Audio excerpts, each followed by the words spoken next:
Stjepović. Duško, izvolite.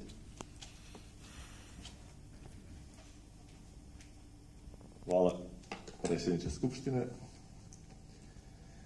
predsjednice opštine, koleginici i kolege odbornici, poštovani građani. Na osnovu člana 59 Poslovnika Skupštine opštine Drnovgrad, predsjednici opštine postavljam sljedeća odbornička pitanja. Prvo, dokle se stiglo sa rešavanjem problema širenja neprijatnih mirisa i zagađenja zete od strane farme svinja u Spužu? Kratko obrazloženje.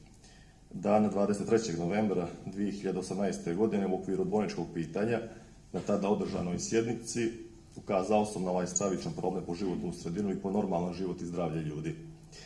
Tada mi je odgovoreno da se na tom problemu radi, da njegovo rešenje nije jednostavno, ali su, kako je rečeno, u pitanju nedjelje koje su bile tada pred nama, kada će se iznaći najbolje rešenje u dogovoru sa vlasnikom Čavorom i državnim inspekcijama.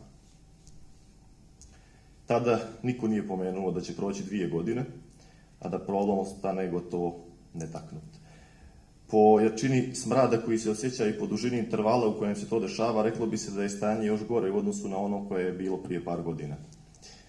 Zato ja vam prenosim, kako su meni rekli da vam saopštim, posljednju opomenu mještana koji poručuju da će, ako izostane u skorije vrijeme reakcije nadležnih, to jest u situaciji kada institucije zaćute i počnu da rade u interesu privilegovanih pojedinaca, a ne u interesu građana, biti prisiljeni da uzmu pravdu u svoje ruke, a nama onda ostaje da zamišljamo što to može biti.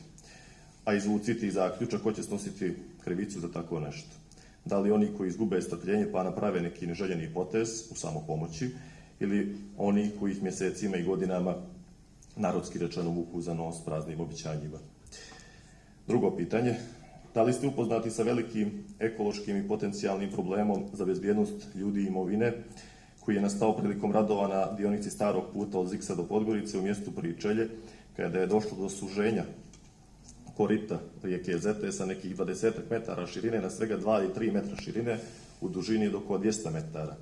Šta ćete u komunikaciji sa glavnim gradom na čijoj teritoriji se nalazi predmetna lokacija učiniti tim povodom? Naime, kompanija Bemax je pri izgradnji dionice starog puta od Ziksa do Podgorice na lokalitetu u mjestu Pričelje, narodski rečeno, survala u Zetu ogromnu količinu šuta i građevinskog otpada.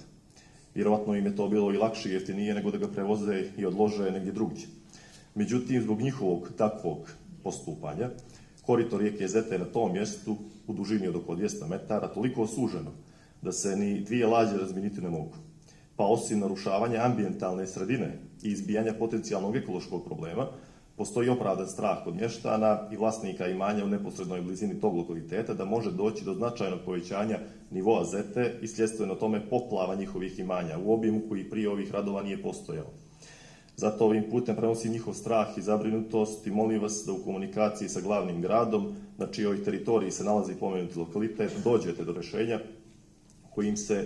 kojim bi se preduprijedile moguće štetne posljedice od kojih strahuje lokalno stanovništvo, a obezbijedilo da se narušeni ekosistem u tom dijelu Zete i njene obale vrati u normalu. I treće odborničko pitanje glasi: koliko je ukupno zaposlenih u opštini Drnovgrad? Koliko je njih zaposleno po ugovoru na neodređeno, a koliko po ugovoru o privremenim i povremenim poslovima ili po nekim drugim ugovorima? Koliko je zaposlenih u VD stanju i na kojim mjestima i u kojem periodu?